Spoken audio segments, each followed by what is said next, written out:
This is the web transmission service of the Royal Canadian Military Institute. On April the 23rd, the RCMI hosted our 2024 Defense and Security Studies Conference. Our keynote speakers were Dr. Craig Stone of Canadian Forces College and Dr. Ann Fitz-Gerald of the Balsillie School of International Affairs. They are co-editors of a new book, Managing Security and Defense in the 2020s and Beyond. Good morning, and thanks for showing up for this event today. So when Fraser talks about 1998, it makes you feel old. I can tell you that there's an individual in this room who shared a room with me for 5 months in Kingston at the Army Staff College. Right, Paul? So I just want to kind of set the scene for how we got to where we are. So you can see up here on the slide, there's this book called Public Management of Defense, which was a book that when I finished my PhD, was at the college and realized that there was really nothing that was written since basically the mid-80s-ish that dealt with sort of defense management issues. Budgets, people, procurement, industry, that kind of stuff. And so we put together this first iteration of the book, which is the genesis for the second iteration, realizing that a bunch of the stuff in the first edition was now out of date. So I started the process of, so I need to update the first version. Had a conversation with Rob Roy, Ann Fitz-Gerald, and realizing that from 2009 to sort of when we started this in the sort of 2020 timeframe-ish, lots had changed, and we needed to talk more than just sort of the specific to defense stuff, and that's how we got to the managing security and defense space. So the book is much broader than that first iteration, and covers a much kind of broader selection of topic areas. So you can see that's the outline of the book, that defense administration and management is essentially the public management of defense update. And the next three sections are the things that now matter from a broader national security space. And you can see that there's a number of chapters in each of those sections. And the annexes, so there's an annex that provides defense spending from the public accounts from 1950 to 2022, and an annex that provides defense,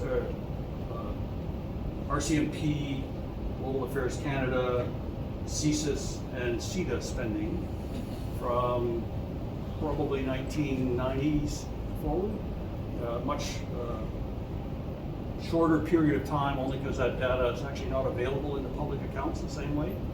And if you look at the annex at the back of the book, you find that CETA ends the year that they were amalgamated into Global Affairs, and it's much more difficult now to figure out where's, without lots of time and effort into public accounts, which would bore you to death, to kind of figure out where that's gone. But that's the sort of the broad structure of this more broad-based book. A couple of issues to bear in mind. So the new areas in this book are important for national security, but the challenge when you do an edited book in this field is it was sort of out of date the day it was published for some stuff.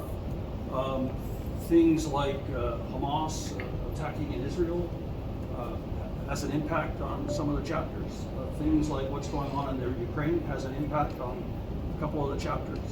And so that's the challenge when you do an edited book, trying to deal with a bunch of broad things. So the authors today have been asked to talk about kind of the main issues in their chapters, but also what's relevant in terms of what's changed in that kind of topic area. So even when you have a book like this, there's some fundamental stuff that is still valid in terms of the theories and kind of trends, but whenever you have a book like this, It's kind of like the defense policy update, which is probably already out of date for some stuff that's going on in the world, even though it was issued like 2 weeks ago. Just contextually, when you're in this space, you're never actually current as of today, unless you're on TV talking about an event that happened today. Call for another edition. Perhaps, but I'm trying to retire. Good luck. So the panels today, Managing Technology and Innovation, which covers a bit from the first section and a bit from the second section. And then the other one is on international partners and regional security, which is kind of a bit from the third section and a bit from the fourth section. And that kind of covers the space, both in terms of folks who are actually available and not committed elsewhere already, to kind of give you a sense of what's in the book.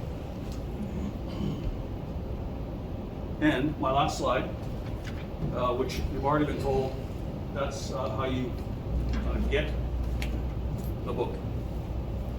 And if you want, the 2009 version is available too, but just it is there.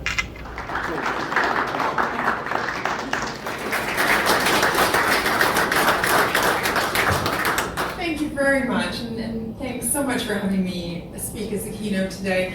Of course, the challenging thing about being in this position is that we've had all sorts of superstars up here today telling you bits and pieces of what I'm going to try to put together. So I've abandoned the script as a result, and I think I'm just going to talk about 3 things because you've all had a really long day today, and I'd like to open some time up for questions at the end. I want to talk about some of the aspects of this profoundly changed world that we're existing in. I want to talk about some trends and reflect on some trends I've had as being a Canadian who was out of the country for 24 years and who came back. And then maybe we'll finish on the defense policy update and what I think moving forward. So the first thing is that Canada, as a middle economy, we signed up to a multilateralist system. And that system that we really believed in, we were in good company, lots of people believed in it as well, was based on a set of rules, something which got called the rules-based order.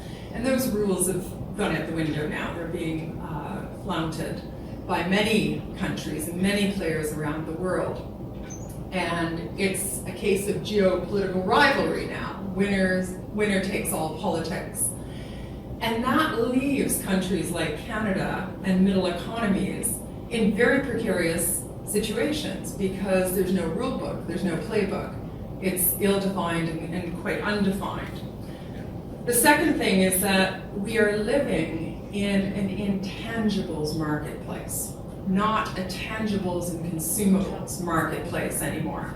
And the biggest evidence of that is that the S&P 500 accounts for 92%, or 92% of it is accounted for by intangibles. And in my view, and Canada is not the only economy, but we haven't reorientated our policy frameworks to address an intangibles world. We are still dealing with old models, and as good as they were in our time, the Lipsy-Purvis-Steiner economics model, the rules-based order, multilateralist system, we need new models, we need new political theories, and much more. We're also dealing with national security and economic resilience, and economic security being treated as hip to hip, the way in which Jake Sullivan announced in his new strategy in 2021 that they would be indistinguishable. But the way in which the authoritarians have treated them as being indistinguishable concepts for many years now. And of course, what the authoritarians have over us in the West is that they have long-term visions and strategies. And our electoral system doesn't really allow that, right? We have 1 year to get sort of organized and everybody in office. We've got 2 years to do some stuff, nothing too strategic and long-term, and then we've got another year to get ready for the next election. So I'm not in any way denigrating democracy. It's a very, very precious thing and a valuable thing. It's messy, it's sluggish, but it's a good thing that needs to be preserved. And I'll come back to that in a minute. But we are seeing a new Cold War that, unlike the last Cold War, the first Cold War, it's all about enmeshment and not decoupling. So how do you operate in that space that's defined as enmeshment? So there are third countries in this group as well that, when you look at conflicts like Ukraine and Sudan and the tensions in the Middle East, these countries, because they are effectively prioritizing the supply chain resilience and their economic long-term objectives, they end up bankrolling a lot of these conflicts. I've done a lot of work in Africa. I've lived and worked in Africa over the past 20 years, and I've seen China's very interesting approach in Africa, and especially in East Africa, living in places like Ethiopia and Addis Ababa. China comes in, they practice what's called game theory bargaining, and I'm sure many of you know much more about game theory than I do, but it involves setting a stake in the ground at a very high place for their favor. And if you don't have a position ready to address that stake in the ground, the negotiations all hover around that stake. So it depends on who puts the stake in the ground first at what place. And we can come back to the Arctic in a minute, but that's the kind of thing that worries me about the Arctic. Because if you look at the Straits of Hormuz at the moment and the Red Sea, both very narrow maritime corridors on which we depend hugely for our goods to North America. One offshoot of that is all the ships are going around the Cape of Good Hope now. That makes our goods very, very expensive on top of the high prices that we're already paying in this economy and for our own food security. So the other alternatives being shuffled along at the moment account for two major land-sea corridors. One is the Chinese effort to bring one through Azerbaijan and over to Europe. Another one is a US-Saudi ushered one called IMAC, which was to come in at Jordan and to pop out in northern Israel. And that has been temporarily shelved because of the fighting and the conflict in that part of the world at the moment. But we all look at Chinese-led efforts to bring this land-sea corridor to Europe, and because of data governance standards, AI differences, and differences on many things in this enmeshed environment, I suspect, and many of us suspect, that Europe is going to go like this to that corridor. So where's the next corridor? It's the Arctic. And we have no ocean governance framework in that region. And so once ships start coming in, we have nothing to say, oh, that ship is not allowed. Those goods are not allowed. This is a payment that we will take for those ships to come forward. So I was commenting on the defense policy update the other day across the different provincial CBC stations, and it was very interesting because you could get a sense of what the issues and nuances were in each of the provincial capitals. And I remember the Halifax producer said to me, you know, we don't know why there's this huge emphasis on the Arctic. And all the analysts who we've had on this show have said, you know, there's never been a threat emanating from there. And I said, well, I might be your first analyst who says something different then. It touches every file for Canada, the Arctic. The environment, critical minerals, our Indigenous communities, as well as the military adventurism going on at the moment, and the importance of maritime corridors. The other thing is that I mentioned authoritarians and their long-term visionary outlooks. You know, one thing that they will be tracking very closely is global warming and how that impacts the large swaths of land in the Arctic that will become habitable over the next 10 years, over the next 20, over the next 30 years. And that will be a new area, no doubt, for land grabs, especially with critical minerals. So this is an area where our US partners are very interested as well. And I was recently in Washington at the Canadian Embassy, there for meetings at State Department as well. And there is a lot of interest in the Arctic at the moment because, of course, the issue is North American continental defense and not just Canadian defense. With that comes important issues for interoperability with our partners. That's a relationship that in the past has always been strong in my view through NORAD. And I think you should always try to bolster your strengths. So this is another reason why the Arctic becomes quite important. An issue that we're seeing in Africa on the continent as well, in addition to the Belt and Road tracks going down everywhere. And it's very interesting, you know, in Ethiopia I watched all these roads develop and infrastructure, and in Djibouti all the ports, and of course that's a big area of proxy battle space at the moment. You know, Eritrea is, I think, wrongfully portrayed as the North Korea of Africa. His ISF work is no different than President Museveni, the leader of Nigeria, it's no different. It is a proxy battle space at the moment because he controls a very, very valuable part of the continent. It's the gateway into the continent. And isolating actors like him are just opening him up to fantastic offers from others, just like we're seeing in Sudan at the moment with Sahelian rebels and mercenaries coming in to help the rapid support forces sustain the war against the Sudanese armed forces. United Arab Emirates is an actor, the Saudis are actors. It extends way beyond the African continent, and it's all about supply chain resilience, economic security, and critical minerals. But one worrying thing that we saw the other day was the exit of the US infrastructure and presence in Niger. And that has always kind of blocked a horizontal and vertical coup contagion, as I have described it. And opening that up now will allow it to be filled. You know, Russia can't bring a lot of economic support to help the economies, but it can offer military and security cooperation agreements and pacts, of course, in the form of mercenary groups like Wagner.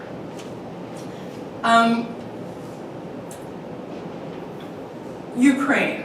I fear that we're watching, well, certainly until Congress made the decision the other day, a real tragedy unfold in Ukraine. Not just a tragedy to democracy, and for many of us, actually, that tragedy started in 2014. We often talk about 2020 being the defining date for the rules-based order to start disintegrating. But for many of us, it was in 2014 when we saw Ukraine, or the Crimea, be illegally annexed. And on top of the battlefield expanding to civilian communities and evidence that there are precision-guided weapons hitting civilian communities and not just uniformed battle spaces, a lot of critical basic infrastructure is being targeted as well, like dams, like hydroelectric plants, like electric grids, etc. And this will precipitate a wider ecological and humanitarian disaster, the displacement from which will be significant if we don't continue supporting Ukraine. It also raises questions as to where the European Union is in all of this. And I sometimes think this is the third largest economy in the world, European Union, and it could probably work harder as well to bind together the billions for Ukraine without such a huge dependency on the United States of America. Because if Ukraine falls, Europe is certainly at risk. I'd like to talk about disinformation. We had a great panel this morning, but I want to talk about the wider implications of disinformation for Canada. There was a headline in the National Post the other day that said Canada has been a sitting duck for foreign interference, and it has. We have seen it notably at the level of the universities. And what the trend is that policies that are a little bit Byzantine in institutions these days really get taken advantage of. And we allow in many people into this country. And the good thing is that they come in usually through legal processes. But the challenging thing is where many diaspora groups used to come to Canada in the past and move lock, stock, and barrel to Canada and go back and sometimes visit their homelands.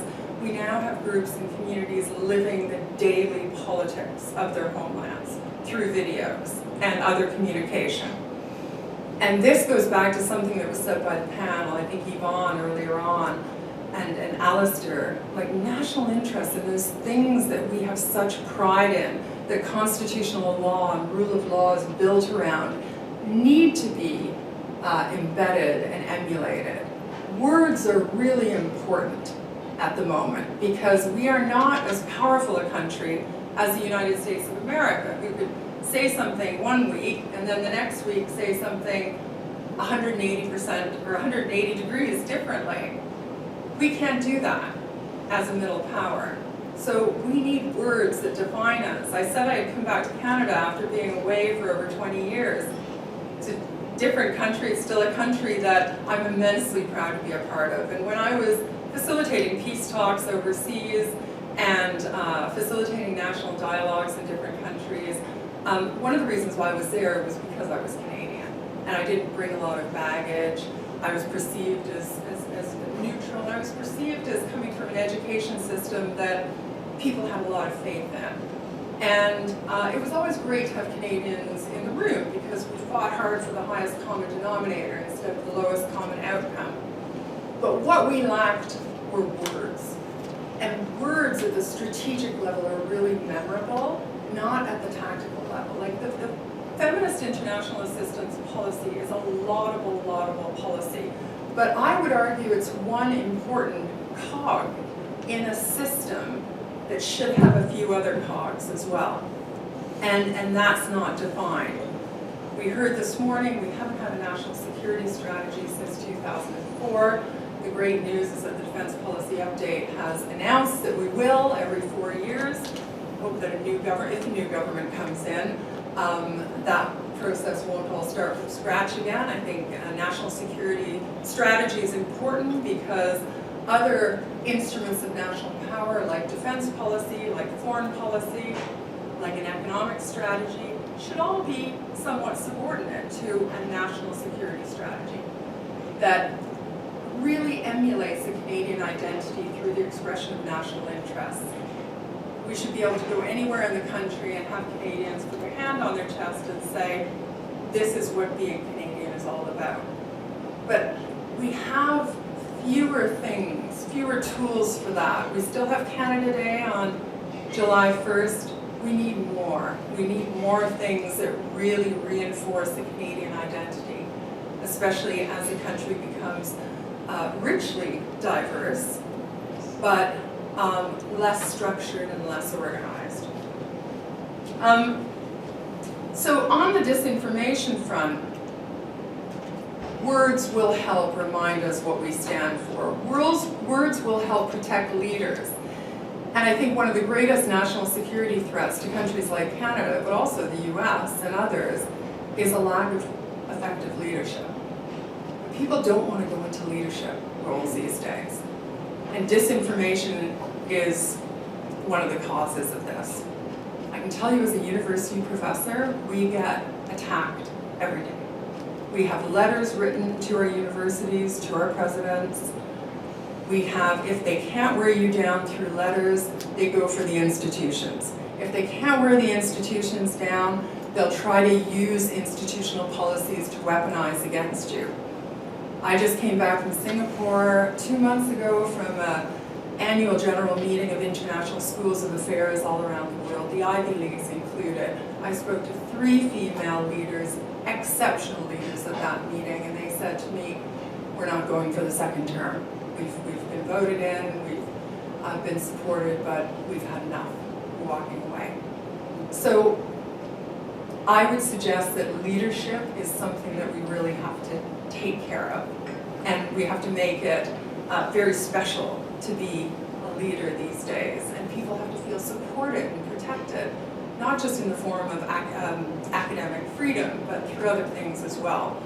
And I sometimes, when I'm speaking to high school classes, I say to them, you guys have to take back the night, and you have to show a zero tolerance for inauthentic feeds that are being put to you. You have to push back on those, and you have to decide how you are going to consume information reliably on a daily basis.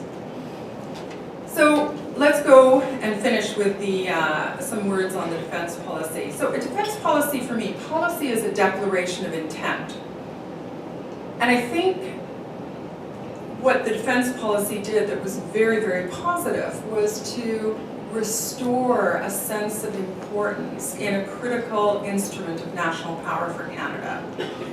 It would have sent a confident force across our military families, across the defense institutions. And I get a sense that the Canadian population is finally rising to that as well. And not surprisingly, we haven't felt threatened, pandemic notwithstanding. We just have not felt threatened. So this is a good thing, this renewed emphasis on defense. And it doesn't just come down to one national government. It's been years of diminishing spending that's undermined the institution. But we need an implementation and execution strategy to go with it. You know, the defense policy in many ways raised more questions than it answered, because if you looked at the fine print, it said things like, we will explore the issue of submarines, we will explore that, and we will look into that. So it was very non-committal. And you can understand why, because there's 5 domains these days, including space and cyber, and we've got to make some choices. We can't do everything. We were talking about the different warfare earlier on. Insurgency warfare is just going to increase over the years, and it's going to be technologically driven. There's going to be a war on the internet and a war on the ground, and they're going to look very different to each other. But the domains are all very active. I don't have to remind most people here about how Canada became really known for its snipers. Do you remember that, when we needed something relatively inexpensive, but something that was going to bring incredible credibility to our alliance relationships? And we still hold the records in the world for the best targeted, not very nice expression, but precision kills, etc. We need a new sniper strategy, is my view. We need something that's affordable and not like a few millimeters deep in every conventional area, in every domain area. And NATO has to take on this responsibility as well. Collective security has to be strategic these days and strategically thought out. We have incredible higher education institutions. Yvonne mentioned that, and I agree with him. We have to protect those institutions because all roads for the future lead back to education. And what I saw recently happen to McGill, I thought was awful. You know, we need a strong McGill to have a strong University of Toronto, a strong McGill for a strong University of Waterloo, etc., etc. And we need to think strategically about our higher education system to protect it. Royal Military College holds a very special place in my heart. I feel that we need that institution to really project the strength it deserves to project. It's got an unrivaled space science program within the walls. Yes, we have to respond to social change on the outside, but it's a two-way river. We need to project what's going on inside those gates and inside those walls as well to the rest of the Canadian public, so they're aware of what a first-class education takes place there. So I think the whole notion of 2% and all the criticism that's come with the 1.6% commitment, I'm not so critical. We were coming from a very, very low position to begin with. 1.76 is pretty good, and I'm even worried that we don't have the economy and the economic forecasts to support that.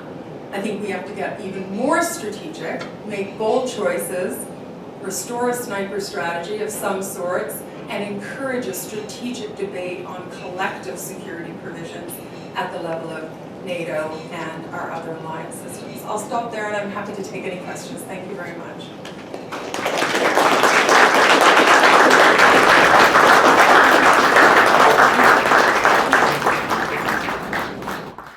This has been another in our series of webcasts produced by the Royal Canadian Military Institute in Toronto as a public educational service. You can find news of upcoming events and links to our webcast archives at www.rcmi.org. On behalf of the RCMI, this is Eric Morse saying goodbye for now, and thank you for joining us.